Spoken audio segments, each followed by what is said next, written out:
Good morning. This is Bloomberg Daybreak Europe. I'm Tom McKenzie in London. These are the stories that set your agenda. Stocks edge higher ahead of a flurry of global inflation reports set to shape the actions of central banks. Tensions ratcheting higher in the Middle East following the killing of an Egyptian soldier in a clash with Israeli troops, as Prime Minister Benjamin Netanyahu calls a deadly airstrike on a Gaza refugee camp a tragic mistake. China, again, stepping up support for the battered housing market, easing curbs in the key Shanghai market. This as the country also ramps up spending on chips. Let's check in on these markets then. Modest gains, as we said in the headlines, coming through for global equities. Futures in Europe pointing very modestly higher.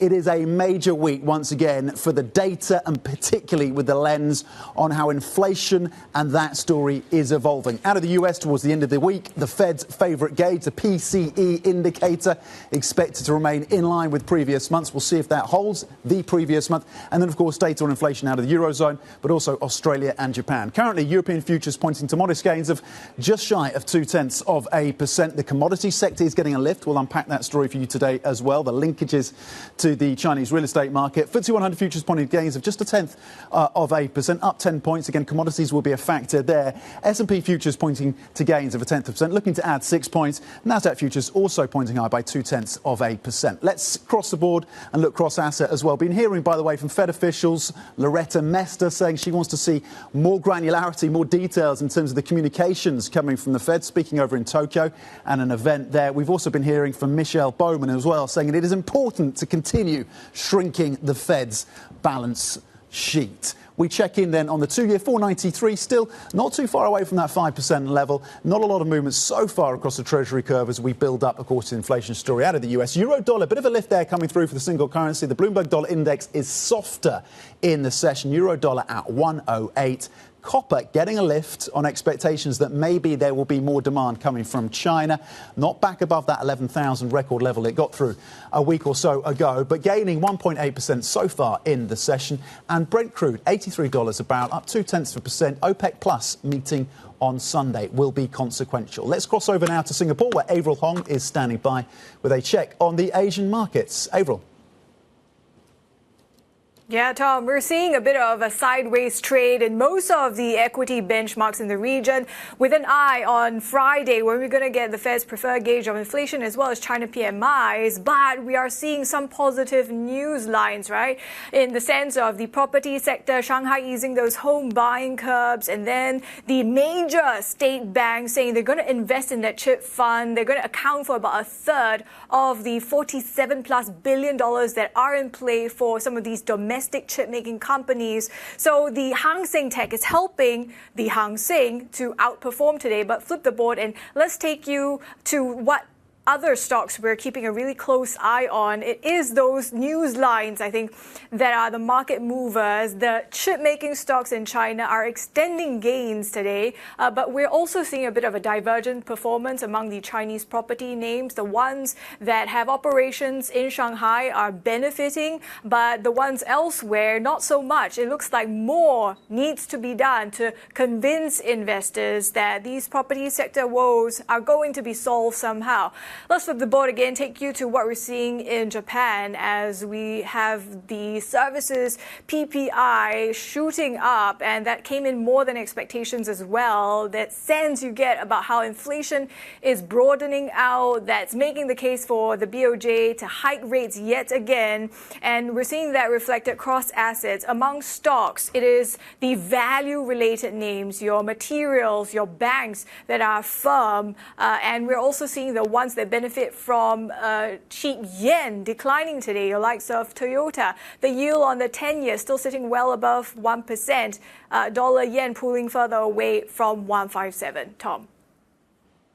Avril Hong in Singapore with the Asia market check. Avril, thank you very much indeed. Switching focus now. Tensions ratcheting higher once again in the Middle East after an Egyptian soldier was killed in a clash with Israeli forces at the Rafah border crossing.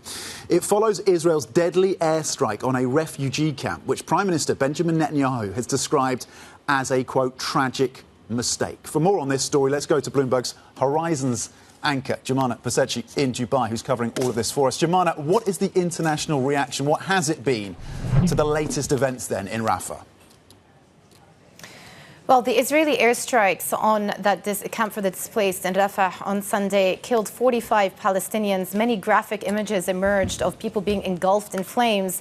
Israel were quick to say that the attack was based on precise intelligence and that they had killed 2 senior officials from Hamas. But of course, the outcry from the international community came very quickly. First out of the gates, we heard from Qatar, a very important country in terms of the mediation talks that are taking place between Israel and Hamas, saying that the bombing will complicate these ongoing mediation efforts and hinder reaching an agreement for an immediate and permanent ceasefire. We also had commentary from Saudi Arabia condemning the attacks. UAE as well, also interesting because you will note, of course, that they signed the Abraham Accords with Israel a couple of years ago, so technically are at a state of normalization. But then beyond that, you want to look to some of the words used by European leaders. President Macron expressing, quote, outrage by these strikes, saying that these operations must stop. The EU's Joseph Borrell also saying that he was horrified by what happened. The US adding to the commentary and saying that they were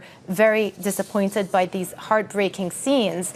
And it is noteworthy that later in the afternoon, the Prime Minister Netanyahu did actually go on to say that the Israeli strike in Rafah was a tragic mistake that they are investigating. The backdrop, of course, Tom, is that on Friday, the ICJ issued a ruling saying that Israel has to halt all military operations in Rafah. They did not listen. Yeah, the response, as you say, from French President Macron was particularly noteworthy. When it comes to those talks then, and you nodded to this, Jumana, you mentioned it, in terms of the role of Qatar, but the conversations going forward, if indeed they do go forward, around a potential truce between Hamas and Israel, to what extent does this just make that ever more complicated?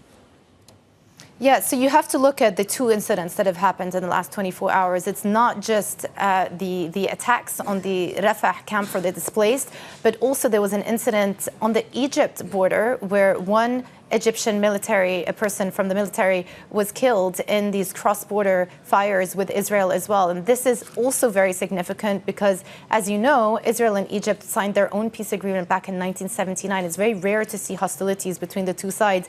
Egypt also playing a crucial role in terms of the mediation efforts between Israel and Hamas here.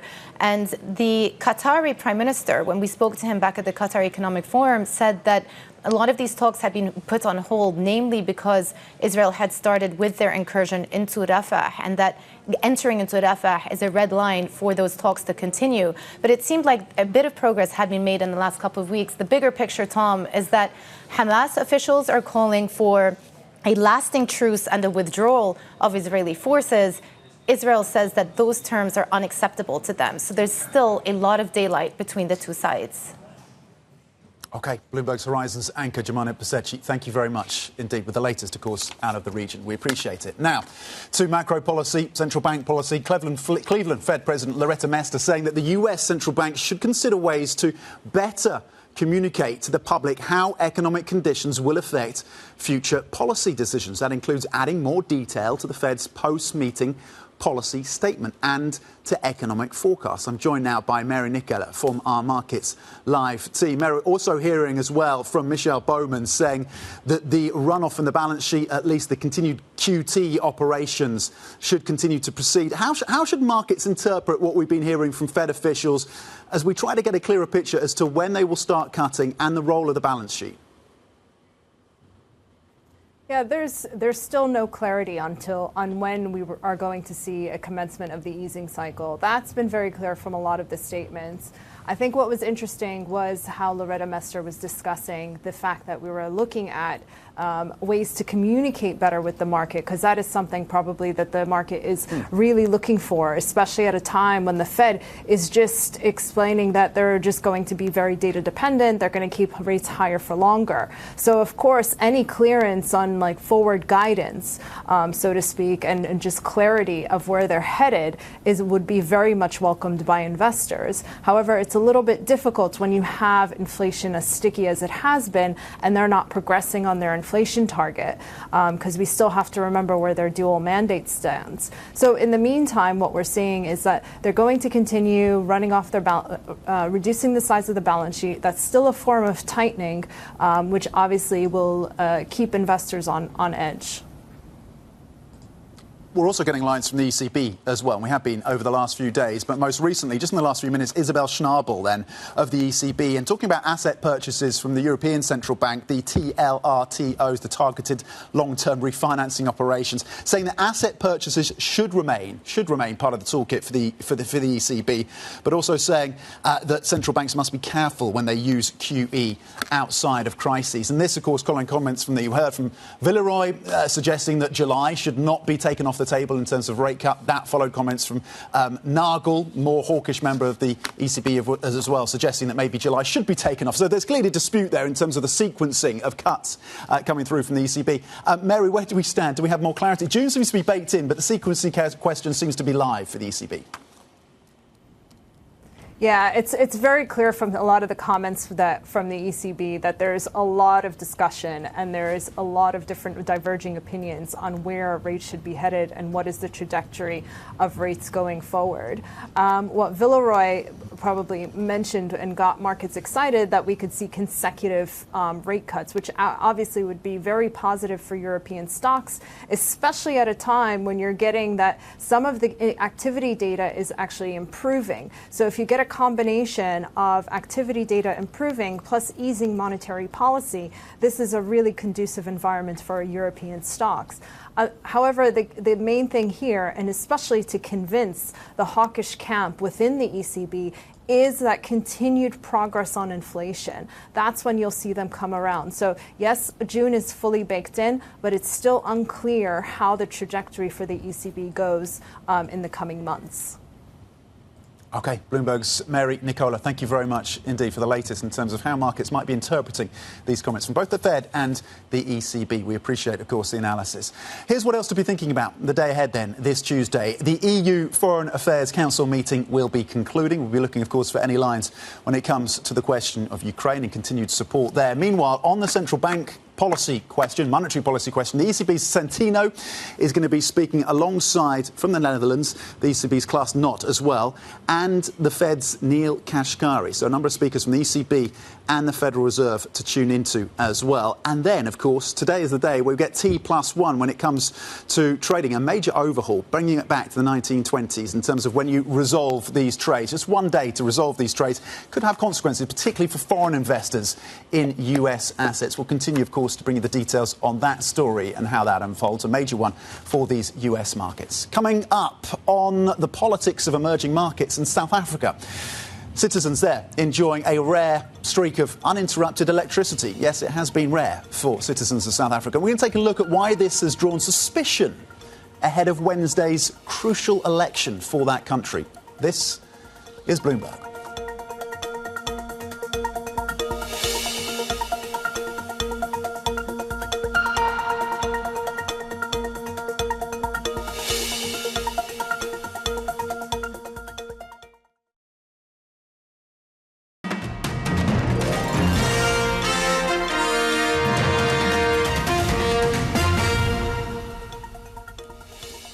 Welcome back to Bloomberg Daybreak Europe. Happy Tuesday. Now, South Africa's enjoying a rare streak of uninterrupted electricity right before Wednesday's general election. The ruling ANC has been successful in keeping the lights on for more than 50 days, but this is drawing more suspicion than praise. Bloomberg's Jennifer Zabasaja reports from Cape Town. South Africans have been used to this. Dinner by candlelight, pulling up to traffic lights that go dark. All due to frequent electricity cuts that have disrupted lives, impacting economic growth and prompting criticism from mining companies to retailers. Just last year, the power utility company Eskom could only keep the lights on for the equivalent of 82 days. But with an election on the horizon, South Africans have been enjoying a rare streak of uninterrupted electricity supply. Opposition parties have used the power crisis as fodder in the run-up to the poll, and now voters have become suspicious as to what lies behind the sudden recovery. Nearly two-thirds of South Africans said they'd consider not voting for the ruling ANC because of power cuts. Perhaps it's no surprise then that the government is trumpeting this winning streak. But the improvements have come at an environmental cost. The state has quadrupled the amount it spends on diesel to run emergency power generators. Still, though, the government insists the improvements are due to an increase in green power, including solar, through a public-private partnership. What they haven't said, though, is for how long the lights will stay on after the election. Jennifer Dabasaja reporting there. We're going to have plenty more coming up, including, of course, keeping across these markets. A big week, of course, in terms of the inflation data. And today, the focus on commodities with a lift coming through there. More supportive measures from China on the property sector. Stay with us. This is Bloomberg.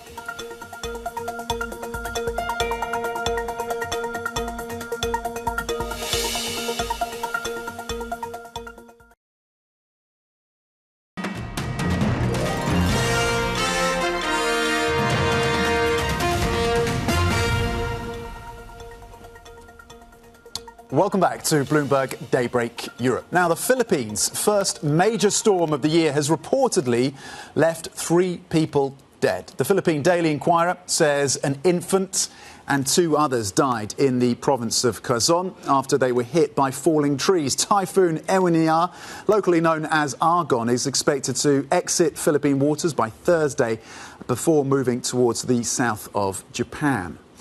Much of South and Southeast Asia have been sweltering under a severe heat wave, one that has caused power outages and deaths across the region. It is a problem aggravated by a changing climate and poor urban design. Bloomberg's Paul Allen has more.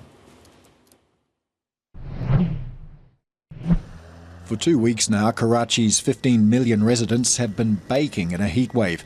Temperatures in parts of Pakistan have been nudging 50 degrees Celsius, that's 122 degrees Fahrenheit. Surrounded by concrete, which stores and radiates heat, Karachi has become a giant oven.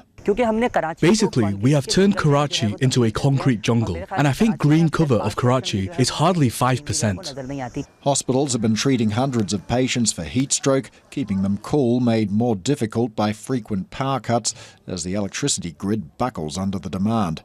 It's a crisis that ignores borders. In neighbouring India, rivers in Maharashtra state are dry, wells are running on empty, and farmland is parched.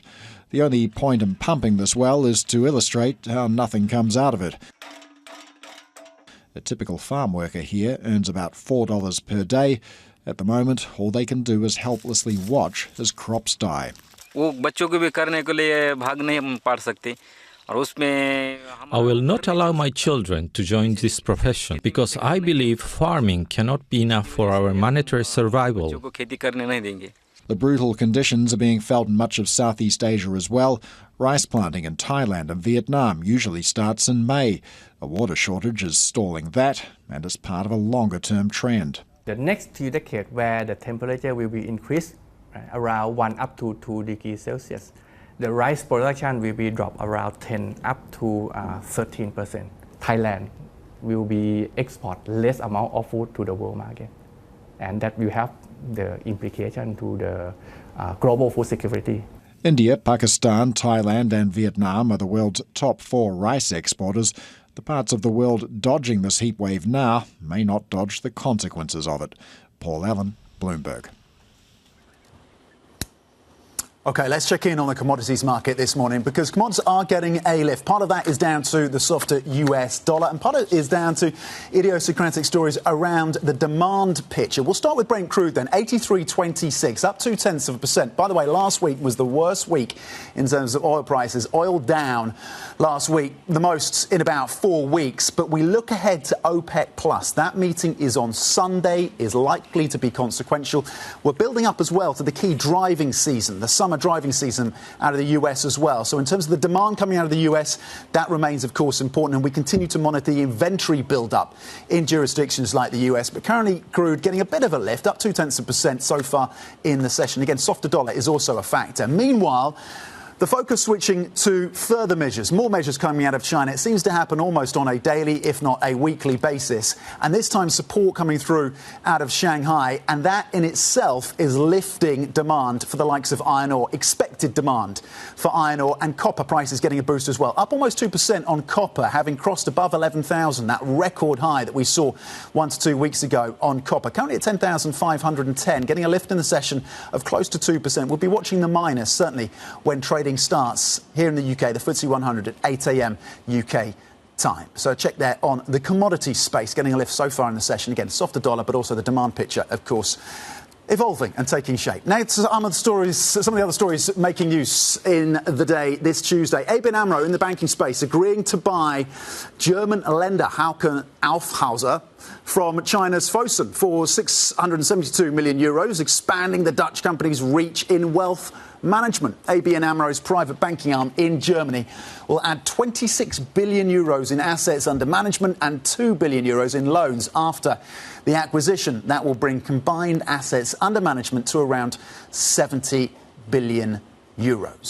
And in the auto space, Porsche is in talks with Chinese dealers to smooth out relations. It comes as weaker electric vehicle sales force the auto industry to rethink the transition away from combustion engine cars. Chinese media reporting that some Porsche dealers in China are now asking for compensation for selling EVs at a loss and have also objected to this year's sales targets.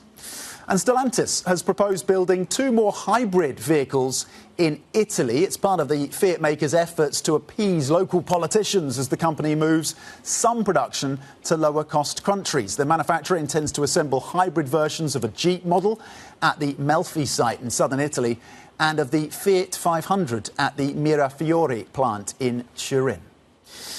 To banking now, UBS says most of the bank's job cuts in Asia are over as it nears its historic merger with Credit Suisse. The Asia-Pacific president, Edmund Koh, told us the takeover is due to officially close this week.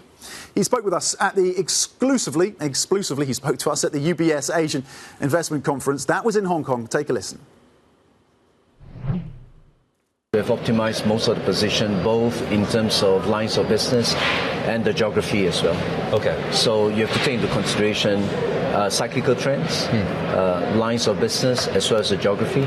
I think for all of that, we are in 13 locations in Asia Pacific. For most of that, we are done. That was UBS's Asia-Pacific President Edmund Koh speaking to us exclusively there. Now, back to the China property story again. It is one of the threads tying into the commodities lift we're getting in the session so far. Further measures, this one really important, coming through for the city of Shanghai, the financial hub, of course, of China, and a reduction in the down payments that citizens and residents of Shanghai now have to put down if they are buying a property. 20% is the down payment for first-time buyers, 30% for second home purchases, and it's a reminder of these measures that continue to come through from officials being implemented in cities like Shanghai to try and put some support after property prices fell their most in over a decade in the most recent print. So we continue to keep across that story for you. Coming up, UK Prime Minister Rishi Sunak's promise to pensioners as he tries to shore up those votes ahead of the general election, July the 4th, of course. More on that next. This is Bloomberg.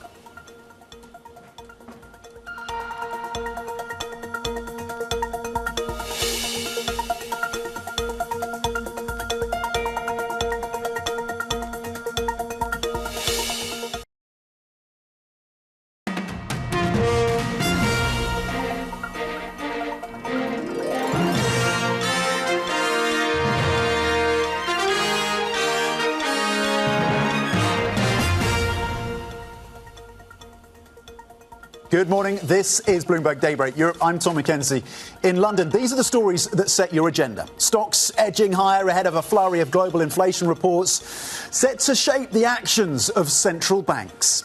Tensions ratcheting higher in the Middle East following the killing of an Egyptian soldier in a clash with Israeli troops. That as Prime Minister Benjamin Netanyahu calls the deadly airstrike on a Gaza refugee camp a tragic mistake. China, again, stepping up support for the battered housing market, easing curbs in the key Shanghai market. This as the country also ramps up spending on semiconductors. Let's check in on these markets then. A big week when it comes to details around inflation, with the PCE index out on Friday out of the US, but also inflation data out of the Eurozone, Japan and Australia. European stocks this Tuesday pointing to gains of 0.2% after a modest lift yesterday. The UK and the US back, of course, after an extended weekend. The FTSE 100 looking to add 9 points so far in the session. Commodities getting a lift. We'll be watching the UK miners. S&P futures pointing to gains of just over 0.1%, and Nasdaq futures looking to add 45 points. We've been hearing as well from Loretta Mester of the Fed saying the Fed needs more clarity in its communications. Interesting to unpack that story. We will look as well cross-asset. The US 2-year currently at 4.93. Euro dollar getting a bit of a lift, up 0.1% at 1.08. Copper also gaining 1.8% so far in the session, and Brent 83.27 as we look ahead to OPEC Plus and that meeting on Sunday. Let's cross over to Singapore now, where Avril Hong is standing by with a check on the Asian markets. Avril. Tom, we're looking at an Asian market performance pretty volatile. I mean, just the top of the hour showing you how the Hang Seng and Hang Seng Tech were leading the charge. Those gains seem to have evaporated on the tech names. Hang Seng also turning tail. This is coming on a day where markets are also digesting that positive news flow for the property sector, but also for chips. You talked about the investment earlier, so let's dig a bit deeper and take a look at how the tech names are faring in China. It's the AI chip-related stocks that we're focusing on after the state lenders said that they will be investing in that $47.5 billion fund that was unveiled yesterday, largest ever. So this will account these state banks for about a third of the fund. We saw yesterday already that surge in the stock of SMIC, about 7% today. It's not faring as well, but still a bit of a green on some of the other chip-making related stocks. Let's flip the board again and take you to what we're seeing on the property side of things, because Shanghai, tier 1 city, easing those home buying restrictions. It's important in the sense that it sends a signal that perhaps these authorities are, waking up to the importance of the real estate sector in the Chinese economic recovery. It comes just after as well these central government relaxations, allowing the cities to dictate the mortgage rate. So what we're seeing from Shanghai is significant in that sense. But if you take a look, flip the board again, look at what we're seeing in the stock market performance of some of these Chinese property names, it is not quite showing up in the positive sentiment. Only the ones that are operating in Shanghai that are really benefiting from this latest bit of news, Tom. OK, Avril Hong in Singapore with a check on the Asian markets. Maybe a bit of a gauge in terms of maybe more of that China story coming through for the commodities market rather than some of those individual real estate companies, at least for now. Let's get to Jennifer Tabasaja now on the details around, of course, a major week when it comes to the vote. The general election, of course, in South Africa happens Wednesday. It happens tomorrow and is expected to be the closest run election since 1994, since, of course, the end of apartheid. Jen Tabasaja is live for us in Cape Town, covering all of this for us. Jen, what are the issues that are going to be top of mind then for voters across South Africa when it comes to that decision on Wednesday? Right, Tom. I mean, it's a very long list of issues. And if we just think about contextually who is going to be voting tomorrow, 28 million South Africans are registered. There's 70 political parties. There's 9 provinces. And the issues are mounting for a lot of these South Africans. So when we think about the top issues, of course, we talk a lot about power outages. It's cost the economy more than $1 trillion in 2023. There's also crime, corruption. We have dilapidated port and rail infrastructure. And so, a number of South Africans are going to the polls tomorrow really to deal with what has become a declining economy, not growing. There's not enough jobs here. And so there's really a number of issues that they are going to the polls with. The question is which of these parties, which of these leaders are actually going to be able to fulfill the long list of issues that they have here in South Africa. And just on that, Tom, I want to bring in the guest who is standing by with me. Her name is Amanda Gouws. She is a professor at Stellenbosch University here in Cape Town, where I am, and she teaches political science. And Amanda, I mean, Tom was just asking me about the number of issues that are facing South Africans today. I mean, when you think about tomorrow and people going to the polls, what are they going to go to the polls for? What is the top issue, would you say? Well, for me, I think that the issues around gender-based violence and reproductive rights for women, for example, are very important. There are 3 million more women registered voters than men. And so women actually have the power to sway an election if they vote strategically.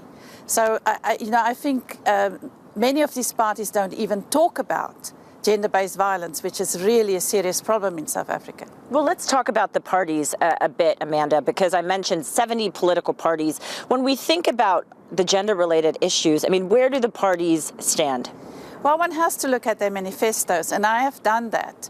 And there's really very little in the manifestos. They're gender blind. So some of them mention gender-based violence, the decriminalization of sex work. Some have small sections on LGBTIQ rights. But the interesting thing here is that the Economic Freedom Fighters, who is a populist party, has the best section on gender. It talks about gender violence, it talks about reproductive rights, women's economic empowerment, daycare for women, and all kinds of issues that are really important. But the interesting thing here is that this party actually, it's rhetoric. Just a bit more than a month ago, one of their MPs didn't turn up at Parliament because she had to care for a 4-month-old baby, and she was forced to do a public apology on a public platform. So, it's the question is, what is the commitment versus what is in the manifestos? So then what does that mean for tomorrow? And, potentially if we do see the ANC continuing to be the majority in this government? Well, if you look at what the ANC has got in its manifesto, it says it wants to implement a national strategic plan on gender-based violence and femicide. Well, they've had time since 2018 to do that, so why is it not implemented? We know that, the ANC it's the only party with a 50% quota. We have 46% women in Parliament, but there's very little influence in policy and lawmaking from those women representatives. So if the ANC gets above 50%, we will just have more of the same. So what's the hope here then? Because you were mentioning the millions more women who are registered to vote. Could they potentially come out for a number of these issues that you're talking about? Well, I think they need to think strategically, and they need to. Women in the past voted on party loyalty, or the majority of them. But this is an election where party loyalty is being challenged. So I think women have to think about issues, and they have to think which party can deliver on these issues. And they have to keep the political leaders accountable. You say 70 parties, only 3 parties have women leaders. So why are there so few women in leadership positions? And I think it's time for women voters to keep parties accountable. So vote for a party that can deliver on some of these promises they make. How do we start to see the unemployment numbers versus men and women turn around? I mean, what are some of the policies that you think need to be instituted? Well, if we have about over 30% unemployment rate, and the majority of people who are unemployed are women, and specifically also young women. So we need economic empowerment, but that will go with economic growth, which is very low at the moment. So the ANC provides social grants, and that helps, especially the child support grant. But we cannot indefinitely continue that. It's making people dependent on the state. So what we need is a way of empowering women economically, and specifically in the rural areas. Women are the subsistence farmers. How are they supported? So we have to have a much wider think about what it is to be able to empower women politically. Does universal health care, which the NHI was passed just a week or so ago, does that get us a step closer here in South Africa? Well, the public, it's then we're all dependent on the public health system, which is very broken at the moment. Hospitals are not functioning optimally, clinics are dysfunctional. So yes, South Africans have access to public health, but it needs to be repaired. And so the NHI at this point is not the solution, because it's going to break private medicine, and then we're still going to have problems with a public system that's broken. All right, we have to leave it there. Amanda Gouws, professor at Stellenbosch University, political science. Amanda, thank you so much for your insights this morning. Tom? OK, Jen Zabazaja on the ground for us in Cape Town. Of course, a major week in terms of the election and the vote for South Africa, which, of course, starts and hits on Wednesday. Tomorrow, lots more coverage, of course, from South Africa coming up. We're going to be speaking to Zaki Ahmed, a former ANC member who is running as an independent in the Western Cape. That's at 7:30 UK time. And at 9:10, we're going to be joined by South Africa's Finance Minister, Enoch Godongwana. That interview as well coming up as we continue to keep across this vote in South Africa. Now, in a bid to shore up the core votes for his party, so switching from South Africa to here in the UK, Prime Minister Rishi Sunak will promise pensioners a tax cut if the Conservatives defy the odds to win the general election set for July the 4th. Let's get more then from our UK correspondent, Lizzie Burden. Lizzie, once again, pensioners in play for the Conservative Party. Not the first time, of course. This is a playbook they go to. What is the detail around this policy? Yeah, absolutely classic for the Conservative Party, but I would note that there's something new about why they're doing it this time. The threat from Reform, this right-wing party that was started by Nigel Farage, the Brexit campaigner, that's really posing a threat to the Conservatives in this election. And it's part of the reason why Rishi Sunak has gone for July, surprising nearly everybody in Westminster. It's part of why over the weekend we heard calls for national service to be brought back in the UK to go for this older vote. Now, this announcement is that the tax-free personal allowance for pensioners is going to rise with the so-called triple lock. What's that? It's the guarantee that the state pension rises by the highest of earnings, wages or 2.5%, inflation or 2.5%. So in other words, pensioners would get this tax break from a tax that the Conservatives hiked and Labour hasn't yet said it won't. So it's making this appeal to the older vote because of the risk from Reform, which Sunak's reportedly trying to fend off in the first few weeks of the campaign, and then he hopes to turn his attention to Labour and close down their momentum. All right, tacking from right to left then, as they attempt to stop the bleed in terms of the poll numbers. When it comes to the business community, a bit of a boost coming through for Labour. How significant is this then? A number of names signing a letter saying they would support a Labour government. Yeah, dozens of business leaders in this letter in the Times of London this morning. And we've been speaking to them as well on Bloomberg about what they want from a Labour government, which the polls say we're about to get in the UK. Look, Keir Starmer, the opposition Labour leader, has been on this smoked salmon, scrambled eggs offensive, wooing the city, just like Tony Blair did in the run-up to the 97 general election. It was called the prawn cocktail offensive back then. But it is significant because not only do business leaders usually try to be neutral in elections, some of these names used to back the Conservatives and they switched to Labour.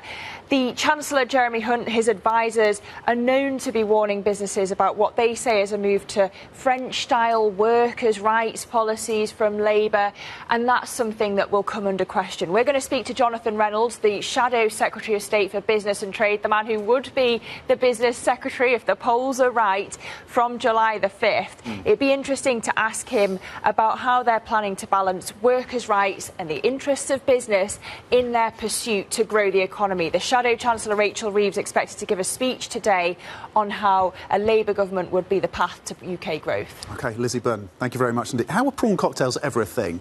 It's mayonnaise and ketchup mixed up, isn't it? How is that ever appealing? At this time of the morning, Tom, I don't want to think about prawn cocktail. Lizzie Burden, thank you very much indeed, our UK correspondent, who will be speaking with that UK Shadow Secretary of State for Business and Trade, as we mentioned, in the next hour. So do tune in for that interview. There's plenty more coming up, of course, including that conversation. And we continue as well to preview the inflation data out of the US, a big one in terms of how that could change and shape the views of the Federal Reserve. Stay with us. This is Bloomberg.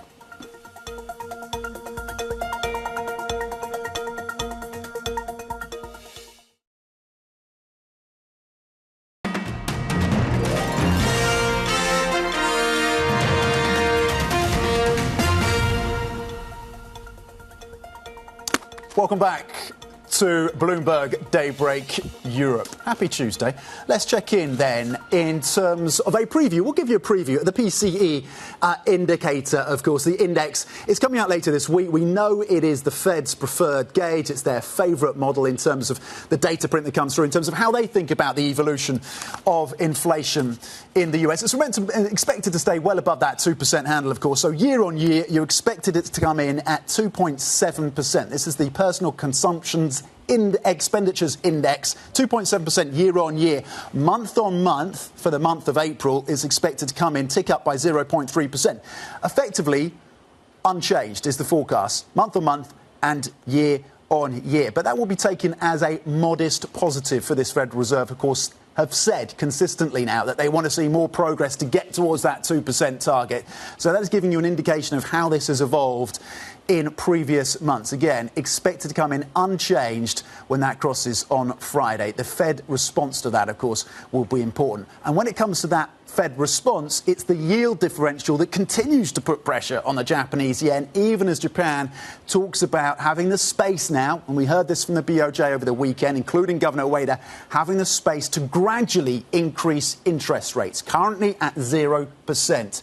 In Japan, the BOJ has that space to gradually increase interest rates, but you can see that differential, the widening differential, that is now the yellow line in terms of the rate differential, the real yield differential between Japan and the US. And really, until the US moves significantly low on rates, you would expect, and this is the argument for many, that the pressure on the yen will continue. That is the view. In terms of Japan, we're going to get Tokyo CPI as well out later this week. So inflation out of course, the Japanese capital that could also be important in terms of forming a view on the BOJ. The governor and other officials have suggested that they have made significant progress on that 2% target around Japan. So that data print as well worth scrutinising. There's plenty more coming up. Stay with us. This is Bloomberg.